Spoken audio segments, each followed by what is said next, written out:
And if you have a new roof, your chances of that roof surviving that smaller hail is pretty high. But as you go to older roofs, so maybe you had a 10, maybe a 15-year-old roof, you had a much higher chance of experiencing damage.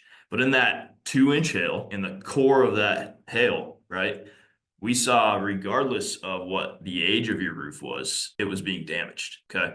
And so that's something that might be unique to these conventional asphalt shingles. We don't know because we haven't studied an event where we have a mass of impact rated asphalt shingles that are designed to withstand these 2-inch hailstones, right? That Um, is that is the image. There's certainly a cost factor associated with that. So as a homeowner, I guess I'm constantly weighing the risk versus reward of what materials I'm using.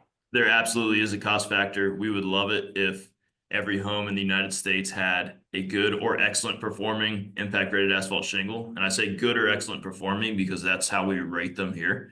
But I will go on to say, since these products aren't readily available in South Carolina or on the East Coast in general, um, homeowners would have a hard time finding a way to source those shingles, right? And so there are things that homeowners can do beyond just the roof cover to protect their home.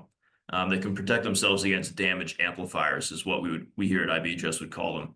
In a sense, act as a shield, but only at low severities and only slightly. So at low hail severity, say your hailstones are only an inch. Right, so they're just barely marginally severe is what we would say.